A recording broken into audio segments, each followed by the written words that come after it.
Hello my sweet craft friends, welcome back to Sweet Bay Lane. Just in case you're new here, my name is Tracy. I am so glad you stopped in to craft with us because this is part 1 of a 3-part series where we will be working with the round wood cutouts. Now I purchased mine from Dollar Tree and Hobby Lobby, but you can find them anywhere out in the marketplace. With that said, let's go ahead and jump into part 1. These are the supplies we'll be using for this DIY. They consist of these 10-inch wood rounds from Hobby Lobby, along with a 12 by 12 wood canvas. We start our DIY by staining or painting our wood canvas. I'm going to be using this Americana gel stain in oak.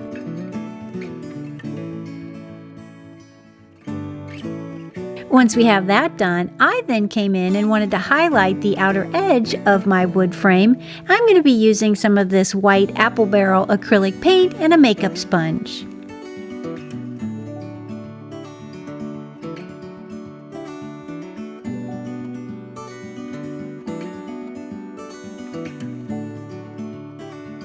I prefer the makeup sponge because it leaves a nice clean line along the upper edge. Much cleaner than a paintbrush, as you'll see.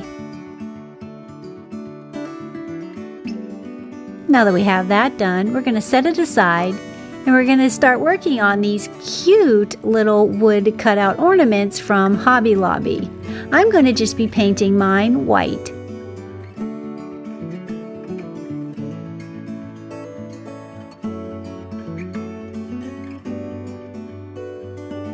I also love using the dabber or the makeup sponge on these wood cutouts because it leaves a nice clean edge and you can still see that beautiful burn mark from the laser cutout.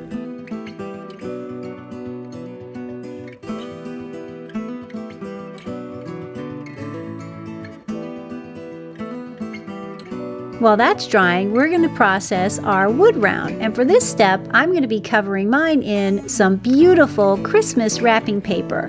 Now you can use whatever paper you have on hand, or you can also use scrapbook paper.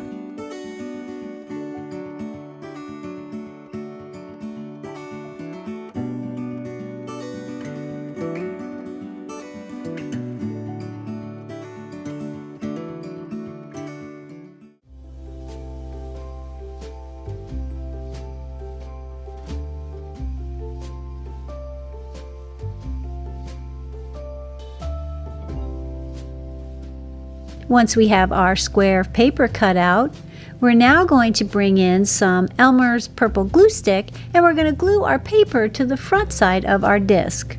I like using the Elmer's purple glue because you can see where the glue is, and in this situation when you're gluing paper to wood, you really need to see where you've gotten the glue and where you haven't.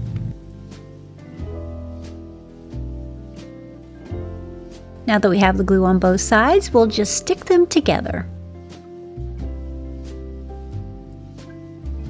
Then we'll just set that aside to dry and we bring back in our wood canvas. And for this, I'm just going to distress my painted edges just to give it a little more rustic, primitive look.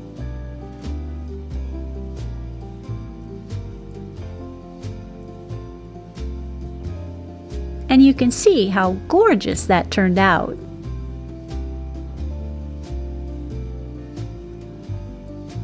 Once we have that sanded, we'll set it aside. We're going to bring back in our paper covered wood round and trim around the edge. And you can do this one of two ways. You can do it with a sharp pair of scissors, or you can do it with a utility or X-Acto knife.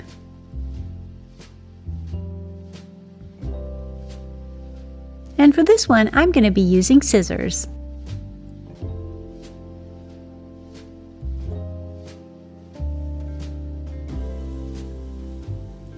Now that we have our wood round trimmed, I wanted to age my paper a little bit, so I'm going to be taking some of the stain and just giving it 3 good coats, letting it dry in between each coat.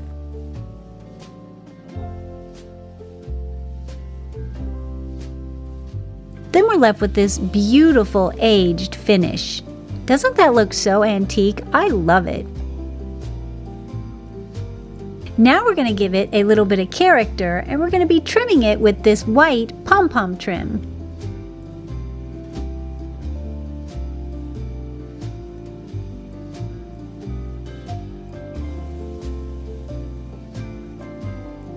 Don't forget to hit that subscribe button. We'd love to have you here at Sweet Bay Lane.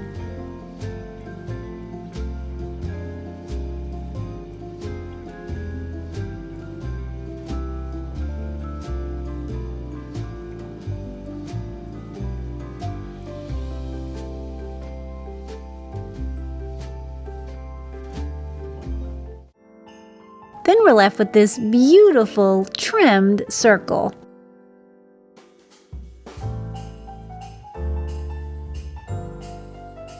For our next step, we're going to bring back in our wood canvas and attach our wood round to the center with some hot glue.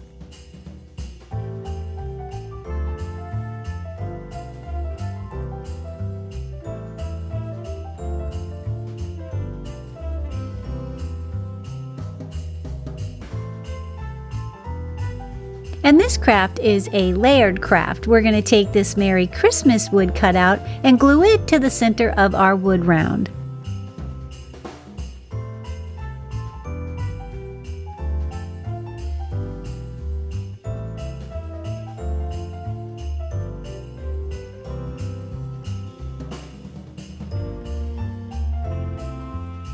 And then this will be your finished product.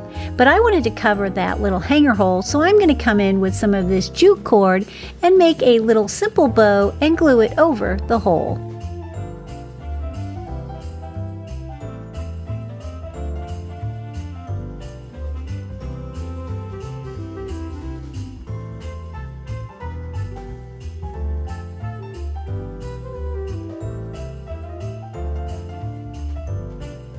And I think it finishes this piece off perfectly.